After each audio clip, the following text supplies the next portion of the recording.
Hello everyone. My name is Faris and Maulana, and my partner.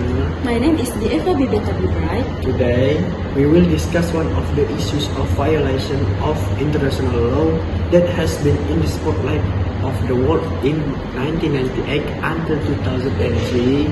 Namely related to armed activities on the territory of the Congo, Democratic Republic of the Congo versus Uganda. Let's follow us. Beginning of the conflict, 1998. August 1998, after deteriorating relations with its longtime ally, Laurent Desire Kabila, Rwanda and Uganda support a rebellion against the DRC government.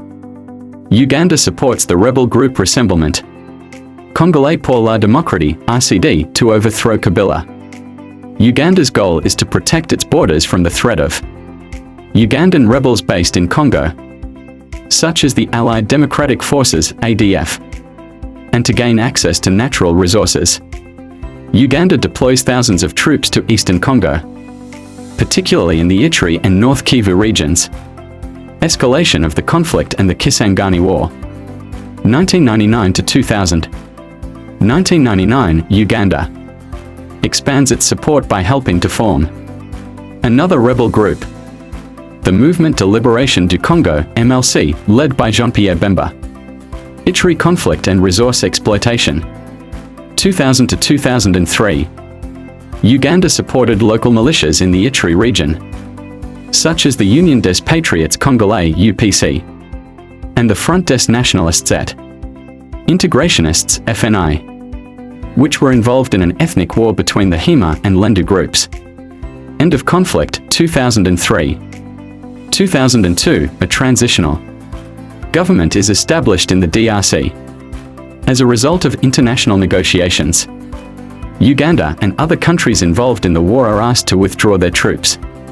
2003, Uganda withdraws its troops from the Congolese region following international pressure, but continues to indirectly support certain militia groups. Legal issues. High rules violated. 1. United Nations and Charter. Article 2.4 prohibits the threat or use of force against the territorial integrity or political independence of another state. Article 51. The right to self-defense can only be invoked in the event of a direct armed attack and must be reported to the UN Security Council. To .19 for 9 Geneva Conventions and additional protocols. 4th Geneva Convention, protection of civilians. Protects civilians from acts of violence during armed conflict. Additional protocols I and II prohibit attacks on civilians and civilian objects and the use of child soldiers. 3. Principle of non-intervention in international law. Principle of non-intervention. States should not interfere in the internal affairs of other states, including by supporting rebel groups. Principle of permanent for sovereignty over natural resources. UN Resolution 1803, 1962, affirms the right of every state to manage its natural resources without foreign interference. 5. Customary international law on military occupation. Exploitation of occupied territory. The occupation of a foreign territory does not entitle the occupying state to exploit the economic resources of that territory. 6. International human rights law. The Universal Declaration of Human Rights UDHR, 1948, and the International Covenant on Civil and Political Rights ICCPR, 1966, prohibit extrajudicial killings, torture, and inhumane treatment, guarantee the right to life, security, and protection of the law. 7. Convention on the Rights of the Child CSC, 1989, Article 38, prohibits the recruitment and use of children under the age of 15 in armed conflict. Arguments of the parties. Congo. 1. Violation of sovereignty and territorial integrity.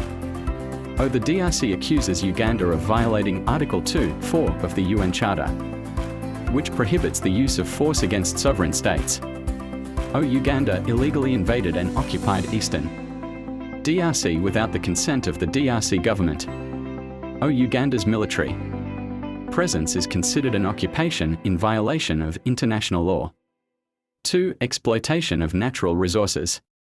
Oh, the DRC accuses Uganda of extensively exploiting DRC's natural resources, including gold, diamonds, and timber, for its own economic gain. Oh, this allegation includes plundering, which is prohibited under international humanitarian law, in particular the 1907 Hague Convention. 3. Violations of human rights and humanitarian law. Oh, the DRC accuses Ugandan forces of being responsible for serious violations, including killing of civilians, rape and sexual violence, torture and other inhumane treatment, forcible transfer of civilians. The DRC cited international humanitarian law, including the Geneva Conventions, which protect civilians in armed conflict. Uganda. 1. Right of self-defense. Uganda argued that its actions in the DRC were legitimate under Article 51 of the UN Charter, which recognizes the right of states to defend themselves if attacked. Uganda argued that anti-Uganda armed groups, such as the Allied Democratic Forces (ADF), were operating from Congolese territory and attacking Uganda.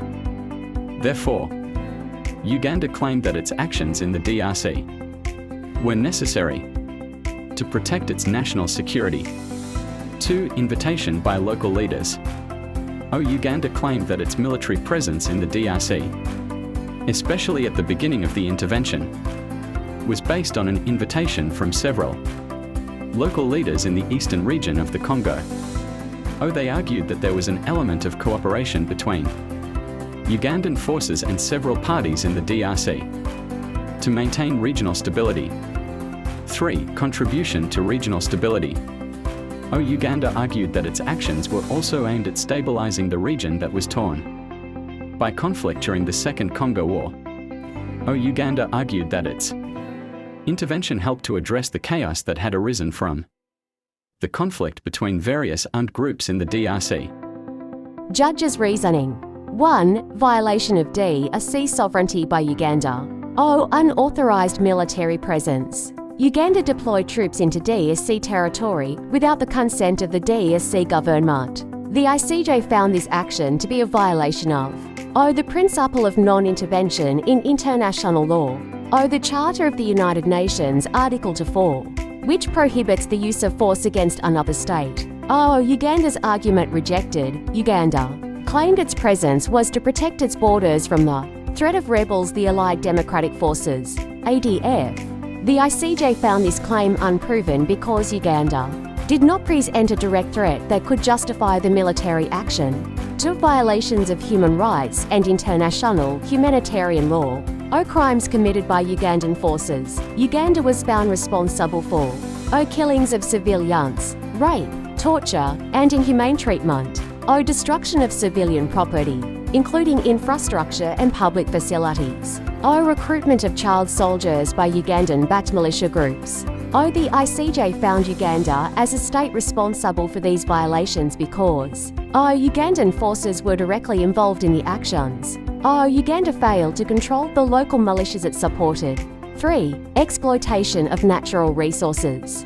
Plundering of DRC's natural resources. The ICJ found evidence that Ugandan troops and the militias it supported exploited DRC's natural resources, including gold, timber, and diamonds. Uganda was found to have violated the principle of permanent sovereignty over natural resources, which protects a state's right to manage its natural resources without foreign interference. Customary international law prohibiting economic exploitation by an occupying power.